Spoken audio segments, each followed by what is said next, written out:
this year, I dealt with a situation with my stepson and his behavior in class.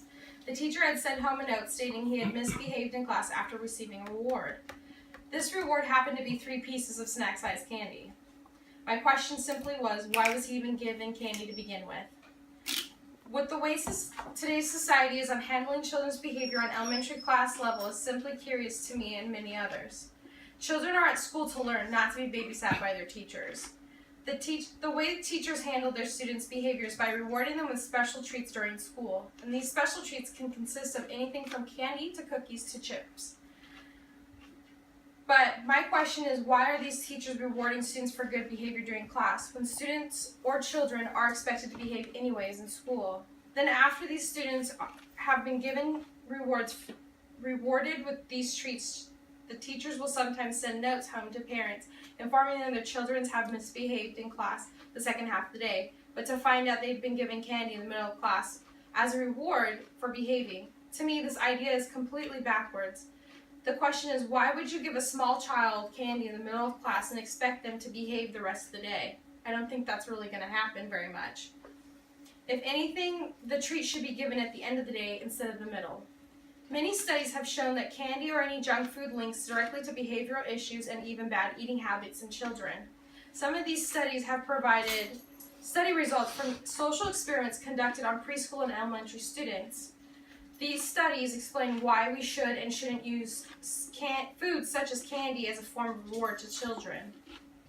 According to the Journal of School Health edition 1998, children attending public schools are generally in school almost 7 hours a day, 180 days a year.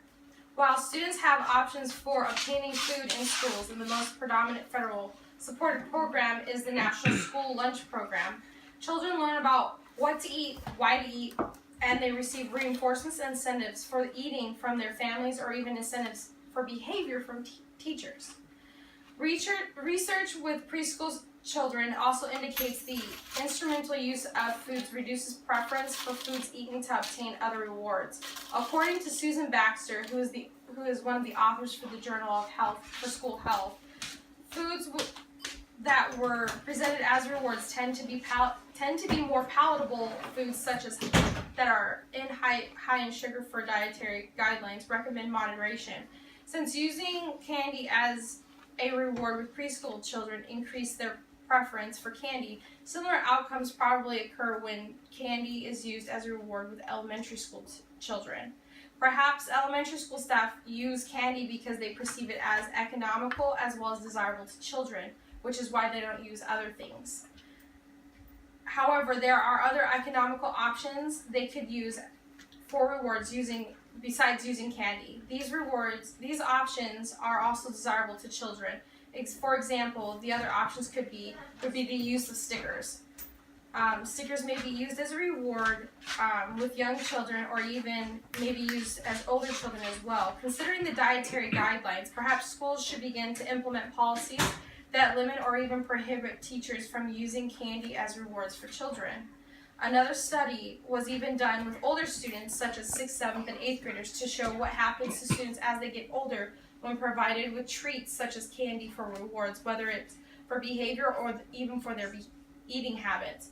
According to the Journal of School Health 2002 edition, in the winter of 1999 and 2000, the teachers in 6th, 7th, and 8th grade were surveyed.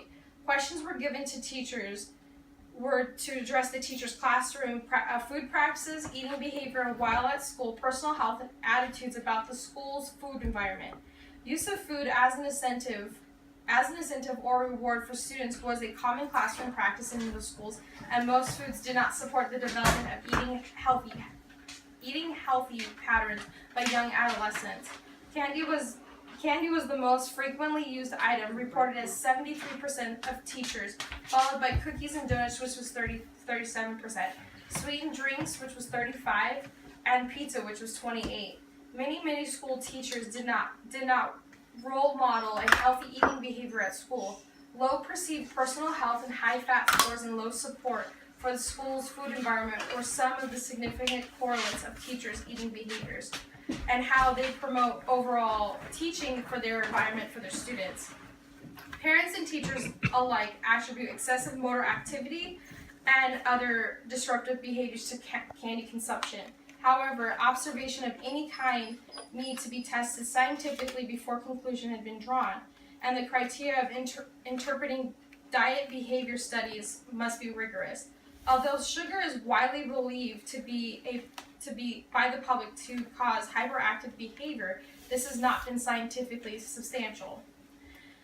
12 double-blind, placebo-controlled studies of sugar challenges failed to provide any evidence that sugar ingestion leads to the upward behavior in children with attention deficit hyperactivity disorder, or even in normal children.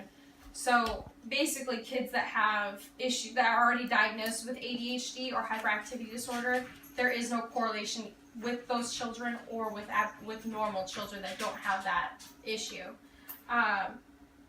Likewise, none of the studies testing candy or chocolate found to have any negative effect of these foods on behavior, even though some studies state sugar can or cannot be linked to behavior or bad eating habits, doesn't mean that it does not play a role in the children's learning environment to which they are involved in for 7 hours a day. I understand teachers need a way to keep our children from getting out of hand in class, but the use of candy for reward should be limited or just not given to students until the day is over.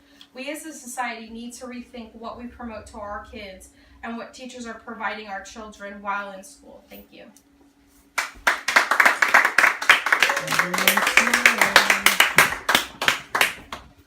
How long was it? How long was it?